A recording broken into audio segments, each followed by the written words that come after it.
Tripura हास्ते o muktri khangjak phano Congress tabuk sisawi haste ni lokorongno sisarnani nahar mungbai মন্ত্রী বক্রক নরেন্দ্র মোদী বিনি হাপাং নি জমা জরাও bo hapango phaimani okulugo bot khogisi phayo abuino bot chor godishor nei khorang ti salai haste ni juda jagao derawi tongmani kogrokno khosalaika Congress hokba khlaini rokni chasamungrakja kaiba sanmung sanai tirini o koglam bandatai reli songjajakha GST swkaknani kisan dakhuk rokni life insurance khainani tai hokba khlaini rokni thaijak bathai rokno rang songi rani tai bank ni kalaisa khai hokba khlaini rokno loan rani akorok sanai borok o salo Sunamura Congress Party Office so songjajakha adongrokni koglam tai rally khlaijaka Sunamura hatio Kisan Congress ni o pandao thangmanjaikha Jela Congress ni joroja bedek ni neta adongrok tongkha Congress kasku Ashish Kumar Saha Kisan Congress kasku Ashok Boido tai Topon Das no khoboi Dipok Chakraborty Nilkamal Saha songrok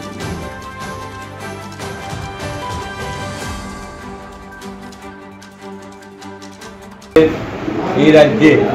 কিষাণ কংগ্রেসের গুরুত্ব অনুধাবন করে সংগঠনকে শক্তিশালী করার লক্ষ্যে আমাদের নেতৃত্ব তপন দাস মহোদয় এখানে এসেছেন। আমাদের রাজ্যের প্রতি অধিক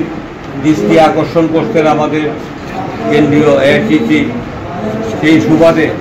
দেখেন গতকালকেও কিন্তু দুজন আমাদের ইনচার্জ আমাদের আগরতলা মিটিং করে গেছে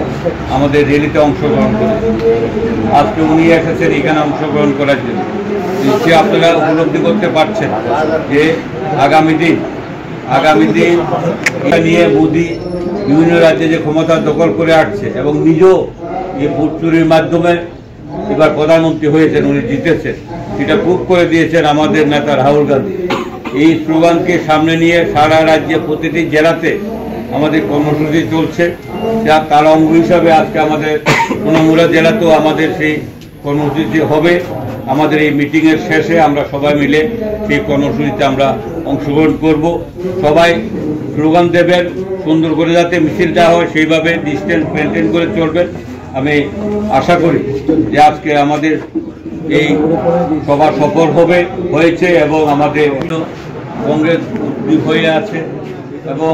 আমাদের রাজ্যে যারা নেতৃত্বরা আছেন, বিশেষ করে প্রদেশ কংগ্রেস সভাপতি উনি যেভাবে চষে বেড়াচ্ছেন, নিশ্চয়ই আপনারা অনুধাবন করতে পারছেন যে আজকে কংগ্রেসটা কোন জায়গায় গিয়ে পৌঁছেছে।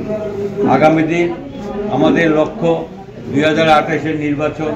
সেই লক্ষ্যে আমাদের পৌঁছতে হবে। সকলকে আমরা মাঠে নেমে আমাদের শক্তিকে আরও অনেক বৃদ্ধি করতে হবে, সমস্ত শাখা সংগঠনগুলোকে শক্তিশালী করতে হবে, কংগ্রেস সংগঠনকে শক্তিশালী করে আগামী দিনের আমাদের সেই 2028-এর যে টার্গেট তার সফলতা নিয়ে আমাদের পৌঁছাতে হবে। আমার বক্তব্য দীর্ঘায়িত করব না। এরপরে আমাদের এখানে যে ভোট চোর এখন যে মূল ইস্যু